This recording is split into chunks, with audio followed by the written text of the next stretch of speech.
You are welcome to this lecture, and we are going to be looking at audit planning and recording. We've looked at the basic things about tax audit now. Alright, now how do you plan a tax audit? Now, issues covered in tax audit planning include: 1. The taxpayers to be audited. We have highlighted the selection criteria, the various criteria being used to select tax audit to be audited, taxpayers to be audited. 2. The timing of the audit. Usually the timing of the audit depends on the complexity of the operation of the taxpayer and then the volume or the size of the company. The allocation of staff from the perspective of the relevant tax authority now. Then the audit procedure. The audit procedure is usually embedded in the audit work program. Okay, and that's what we're going to look at next. The use of audit work program. The audit program is a schedule of audit works expected to be performed on each item of the accounts, such as income, turnover, expenditure, assets, and liabilities. The audit program has so many benefits. 1. It provides details of the work required to be done by each team member, so that you would know, yes, I've covered my work. Oh no, it still remains 2 or 3 things to do. Then 2, it provides information as to how much of the audit of that audit work has been completed at a particular date. So if out of the 10 lists the team has completed 6, you know that they are 60% complete. Then it provides a record audit responsibility, so that if anything will emerge in the future, it will be presented that all these were carried out. It facilitates supervision and control by the team leader. By using the audit work program, you will know that, oh, it is this particular team member that is handling this aspect, it is this other one that is handling the other aspect. Then it's a time management too, as it's a kind of plan. It makes the work go smoother and easier.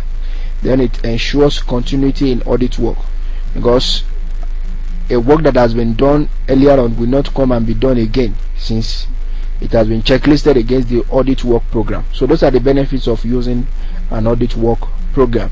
Now, the recording of the audit process is done on what is known as audit working papers. Audit working papers. These are records that document the job done by a tax auditor in the process of his audit. Basically, there are 2 types of audit working papers. We have permanent file and the current file. But for the permanent files are the files that that contain documents of long-standing nature. The documents are not changed year in year out. They are the same. For instance, the certificate of incorporation, the memorandum article of association, and some other things like that. The current file are the file related to the current audit. Yeah, but for tax audit purpose, the files are usually lumped together. The content of a working paper include, but is not limited to, the following list. We have the copy of correspondence to notification with and of the firm. Okay, the correspondence with the company or the taxpayer by the tax authority, as well as notification of the notification sent to the taxpayer. Then we have the certificate of incorporation, the memorandum and article of association, the tax returns of the company for the past 6 years, financial statement of the company, the schedules to breakdown of income, expenses, assets, and liabilities.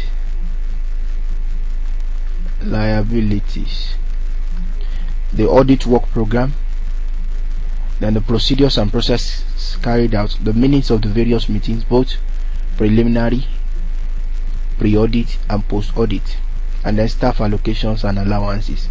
These are some of the contents of working paper, and the working paper is the property of the tax auditor, not that of the taxpayer. So that's with tax audit planning and recording. Let's look at some questions on that briefly. The first question here says, work programs are schedules of activities to be carried out in the course of a particular tax audit. They are products of the planning process. Enumerate the advantages of using work programs. I think we have talked about the advantages or the benefits of using an audit work program. And even if you cannot remember precisely, one thing about this exam is, this particular subject, is that you have prepared for it, you have read for it. I mean, you have read, you have prepared for it. Then you should be able to use your imagination, to bring out points.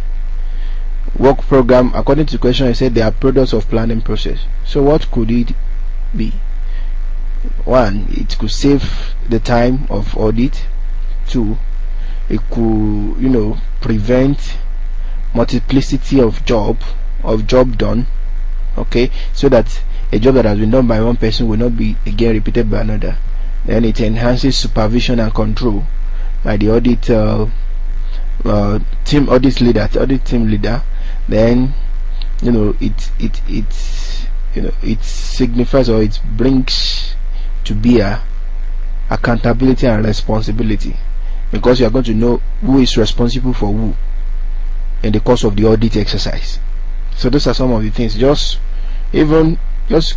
imagine it and start to bring out the relevant points. Then the second question says, what do you understand by audit working papers? Itemize 10 contents of the working papers of a tax auditor. This is a direct question. Explain what audit working papers are. Tell us the types that we have, at least to maximize your score. Then it says itemize 10 contents of working papers. Your points must be up to 10 to get the maximum score.